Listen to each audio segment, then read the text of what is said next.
Hello everyone and welcome to Erosion of Earth. I've got a very interesting video today.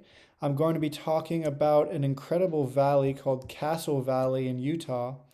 And this is a very odd shaped valley because it's triangular shaped and it tapers downstream, which is unlike most valleys in the world. And it's also right next to Arches National Park, which has over 2,000 natural bridges or arches. And also it's correlated with these river ruts, which come across here.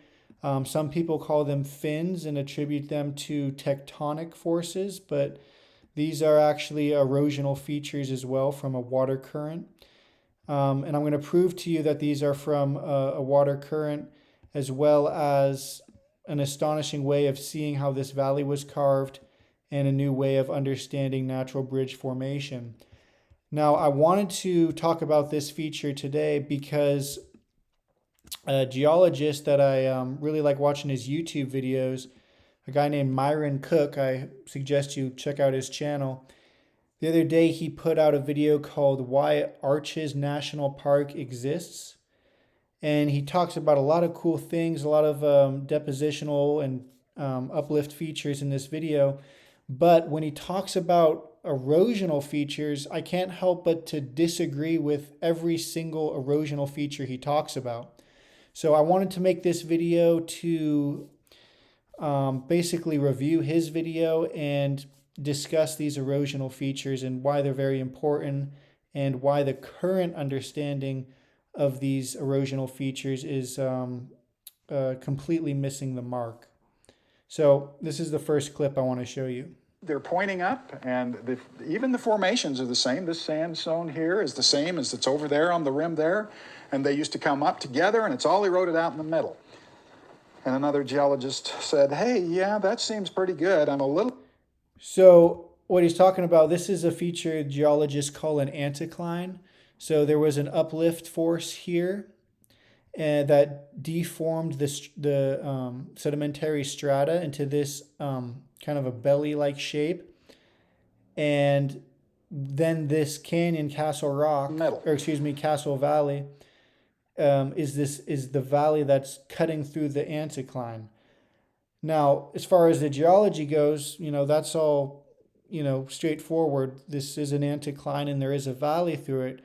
But how this valley got carved, that's where it gets really interesting. And another geologist said, hey, yeah, that seems pretty good. I'm a little concerned how wide this valley is that's been eroded out. I mean, I've seen a... So we got geologists talking about how concerned they are of how massive the erosion is. I find that interesting. Eroded anticlines, we call these folds anticlines, but this is a big one. And they sit around and go, yeah, it is kind of big. It's pretty wide. And the ones I've seen are never quite like this. It just feels a little off to me. And another geologist said, well, I rode my horse about another mile up before I came back here, and I could see down there a ways. Of course, they didn't have the drone we have. And he says, this valley looks like it goes a long ways. So let me go here. So not only is it a valley, right, it's a river valley. So we have the anticline here, but this is the shape of a river valley. So we're talking about a very wide river that came through here to carve this. So a simple feature of erosion, or even a fact of erosion, is that the width of a river carves the width of the valley. So when we go here, we see that the river is only, let's see how wide it is, 0.6 miles wide. So if this river stays that wide for thousands of years, it's going to keep that width and just keep digging that trench. So when we go out to here, and this is a very steep walled valley, we see that it was almost a half mile wide when it was carving this valley. So we can go back in time and understand the width of this valley. So when we keep that law in mind and we look at the Castle Valley, we then understand from bank to bank it was 3.5 miles wide. So this is why the geologists were concerned with the width of this valley that came through here. So you've got the anticline, that's the depositional feature, but the erosional feature, this valley, is very odd for how wide it is. But the most odd thing about this valley that Myron Cook didn't mention is that that it tapers downhill, downstream. The valley gets smaller, right? It's a triangular shaped valley. Now that's incredibly odd because usually rivers do the exact opposite. Okay, so this is in Mexico. This is the Pacific Ocean here. And this is kind of a classic type of thing you'd expect where you've got these rivers, they come together. As the rivers coalesce, they go to a valley that's wider. So the farther downstream you go, the wider the valley. Upstream, the valley's much smaller. Okay, that's what you would expect to find. But Castle Valley is the exact opposite. So this is a feature that I call a reverse ravine because it does the opposite of what you'd expect.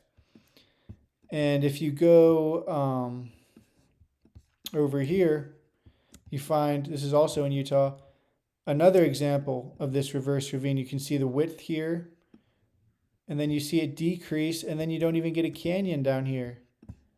It's flat. This is the exact opposite of what you would expect, given how we understand watersheds. So I'm now going to explain the feature I call a reverse ravine. So this is my video called The Mystery of Reverse Ravines. And now I took this on the coast after a storm surge. So there was very intense rainfall for a day and large ocean waves and a storm surge. So the storm surge actually increased the predicted tidal level by over 5 feet. So you've got the high tide plus the storm surge. So you've got really high water level. Then this was taken at low tide, and you can see the ocean's way back here, but the ocean was all the way up here to deposit the sand up to this area, right? So you can only get a sand deposited underwater, and then this erosional feature happens below a water line. So that's a simple feature of erosion. Now, just looking at this, think about how this reverse ravine was created. Okay, so the width here, this is the width during the intense rainfall. So when the rainfall was fresh and all of this water was coming out, was discharging very rapidly, the river was this wide.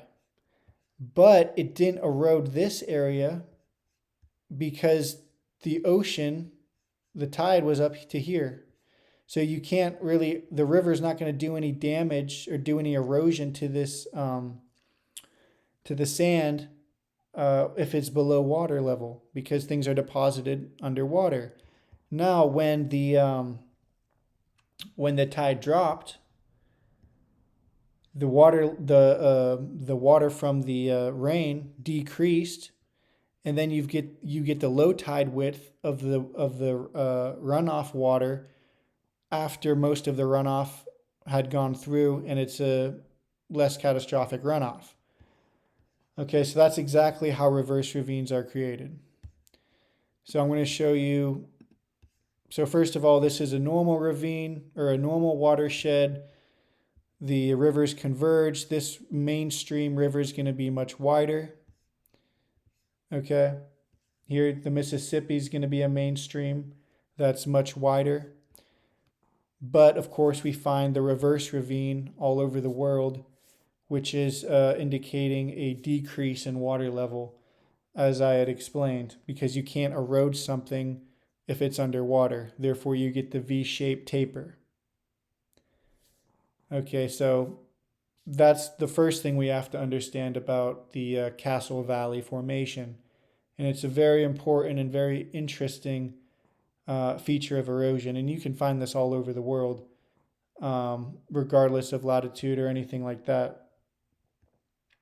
So yeah, low tide river width. I'm just going to give you some more examples of reverse ravines because they're really interesting and I'm sure you've never heard of them. but they're a feature that can indicate a water level. And then we come across, well, why was it wider when the tide was higher? Well, that's something very interesting we're going to talk about later. Okay, so yeah, as I was showing here, this is, I'll just let this play. This is showing where the water level was kind of decreasing, the tidal level, really. And the line fades because the water level decreases. Now, here in Greece, we actually get marine terraces that actually show exactly what I'm talking about. So it's not like I'm just making up that there was a tidal level decreasing off of this. All of these marine terraces are direct evidence of the tidal level I'm talking about. Okay. And if you go to a marine terrace, like there's really nice marine terraces in California or wherever you can find a marine terrace, or even river terraces, you're going to find the reverse ravine. Okay. So I think you guys understand reverse ravines now because, this river terrace, yeah, you guys get it. So let's go back to the video. The next part, I want to go to 8:10.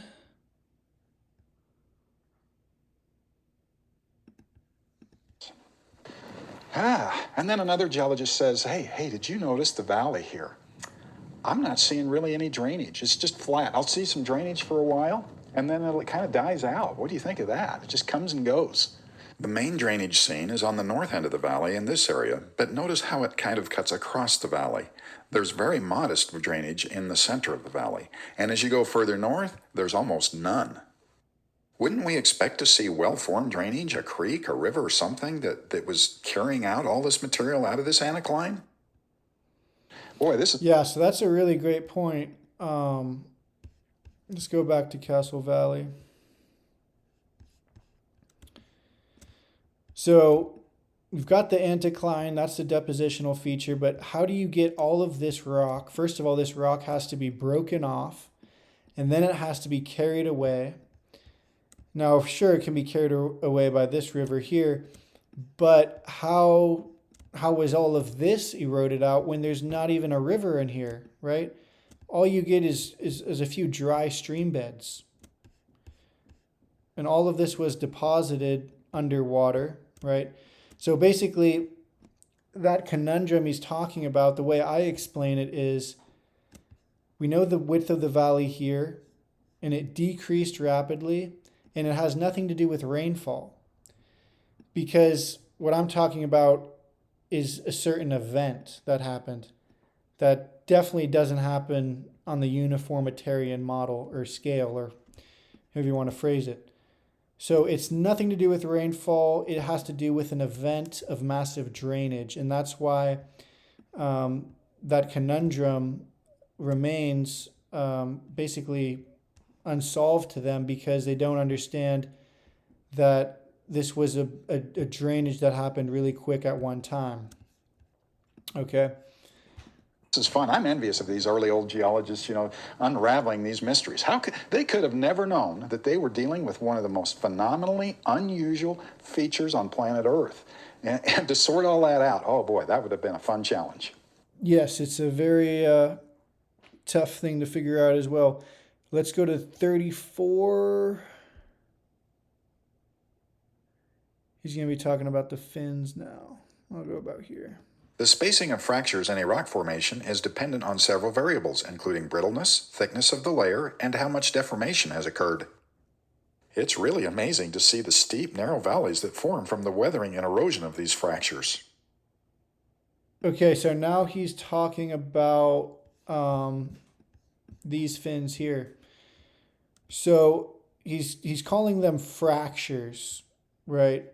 So basically, when you have, because this is an anticline feature, and you've got an uplift volcanic plug here, because this is an anticline, which means there was an uplift force here, he's explaining these, what he calls fins, as fractures from that uplift force. But when you zoom in and you check them out, you find that they actually curve.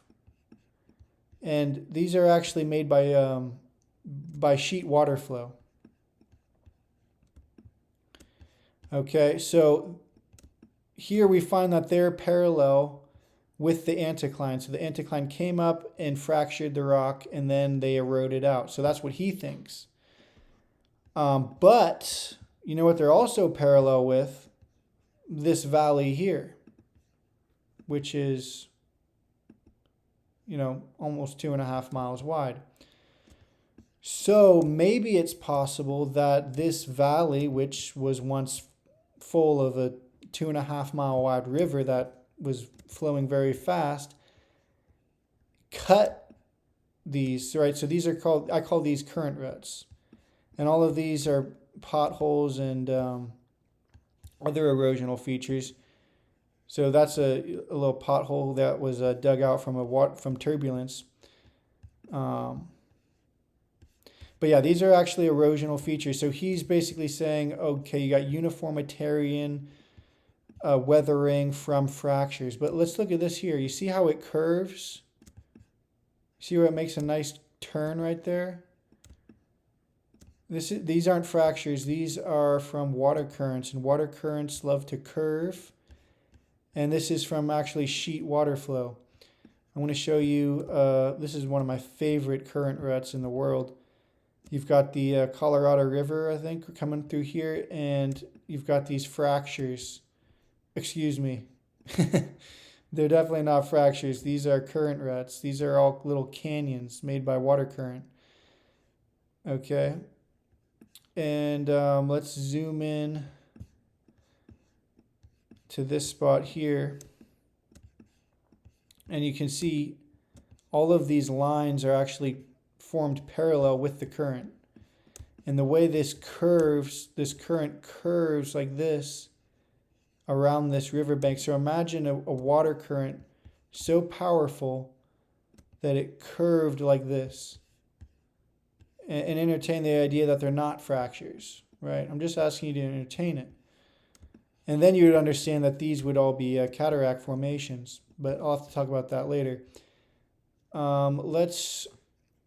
Okay, so this is a river in China, and you've got the current rut. So this is basically the exact same thing as, something like this.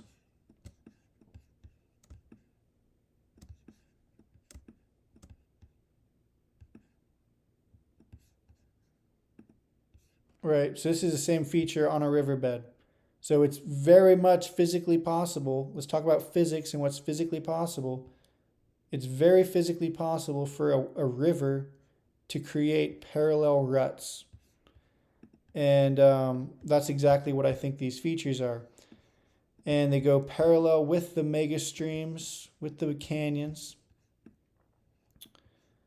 Let me show you one more spot, if I can get orientated correctly. Yeah, check out. Yeah, this spot here. Where are you? Okay. So they come through here, they cut across. So before the river meandered, it was coming straight over.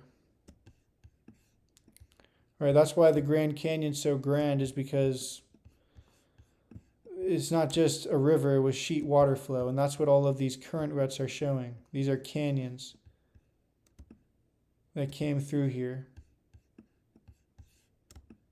Okay, you see this rut here? That wasn't a fracture. This was a current rut. And they're parallel with the Colorado River, and they were carved before the Colorado River was carved. And there's a lot of features I can discuss that confirm this. Potholes like this here. All of these beveled features in the way that they make tight turns. All right, but let me just play this video here. So this is in Washington. And the same thing, you got the river here and the river ruts, the current ruts, whatever you want to call them. This is on the banks of the Columbia River. This is on a mesa in California.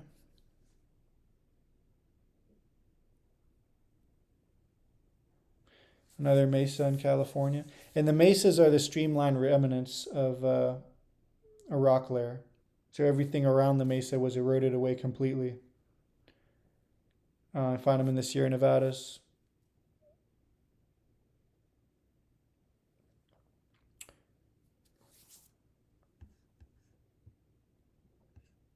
On mesas in South America. But let me show you one more I like. Look at that one. That's one sick. See how it curves? Here's a massive valley, 46-mile wide valley, and then the current ruts are right in the middle. What do you think that's telling us, right? This one curves just like the one in Utah. It also curves around the riverbank, right? So I think you guys are starting to figure that out. Let's go back to his video, see what he's talking about.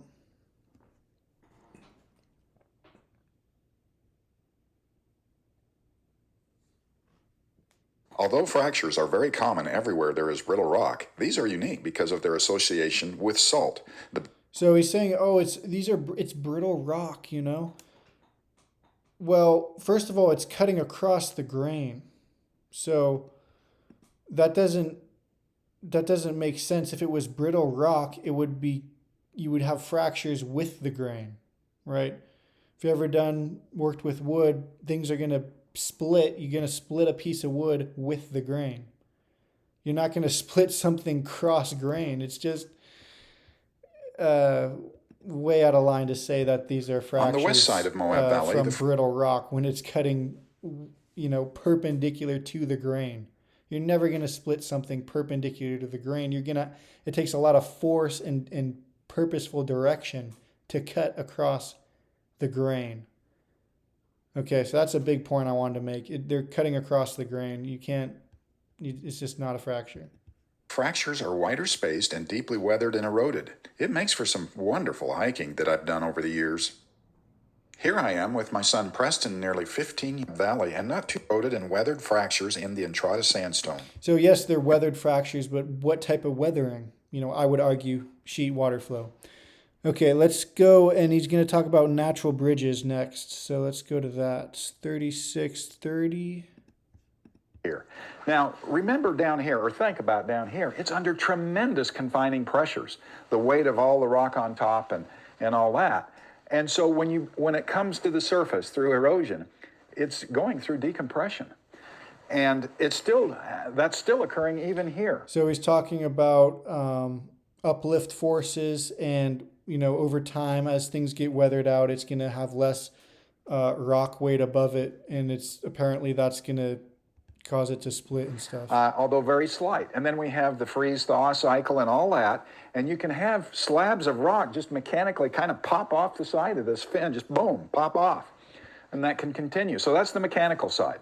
A very important part is the chemical side from weathering. And we have acidic rain coming down, slightly acidic. So his way of explaining natural bridges is first you got a fin, and then from a fin you get chemical erosion. And he was going to explain that now. And it's coming down, and it goes down through the sandstone, which is pretty permeable.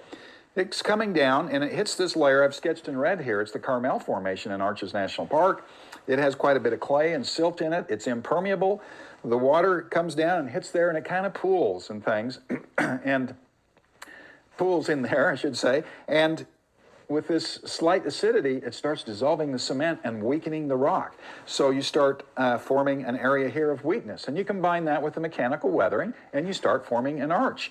And eventually it just builds a hole that grows bigger and bigger. So you're saying water pools at the base of a fin, chemical weathering, you get an arch. Into these wonderful arches. Now, I might point out, it's very hard to predict exactly where an arch would form, because there are a lot of fins sitting on top of Carmel in these areas where no arches at all are forming. So it's unpredictable. But boy, am I grateful that this occurs at all, because they're wonderful to see. It's not just the many wonderful places. It's a wonderful place to visit even in the winter. It was a bitter cold day when I took this photo. The stories within the rock expressed by these beautiful patterns mesmerize me.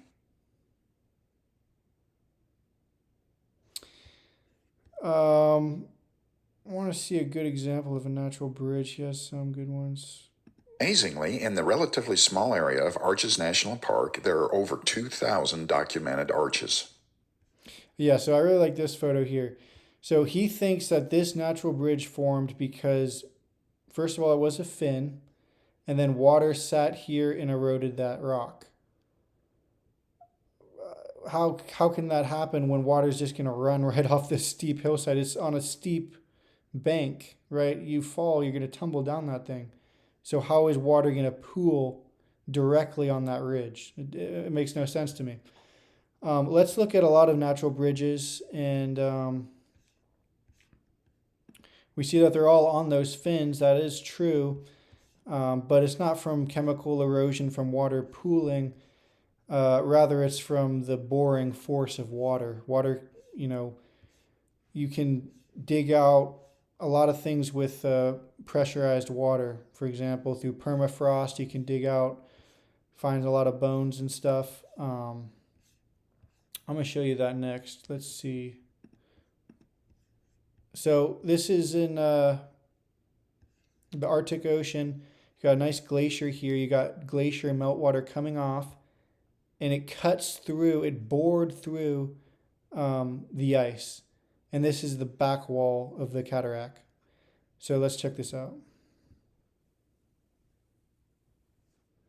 Okay. The river came through. It didn't run off.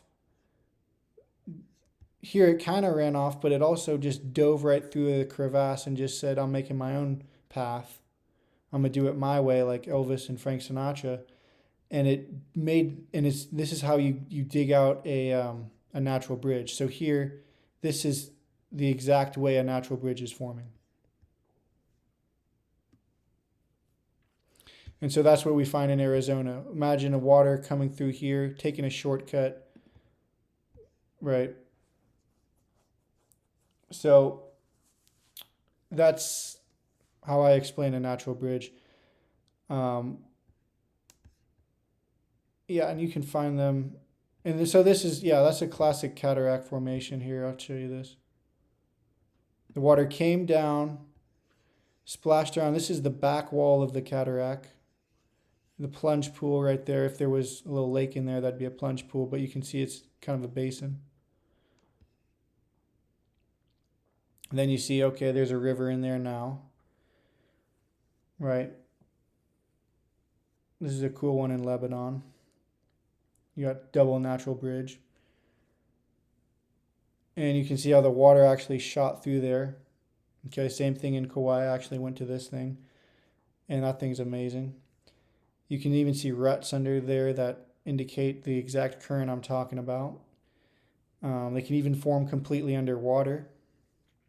This guy swam through it. Pretty cool stuff.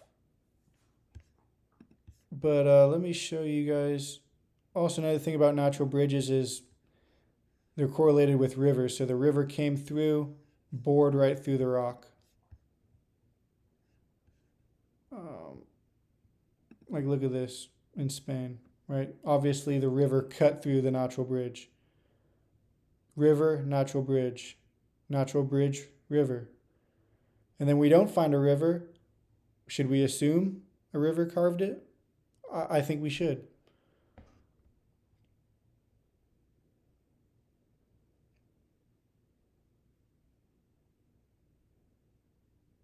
It's in a valley.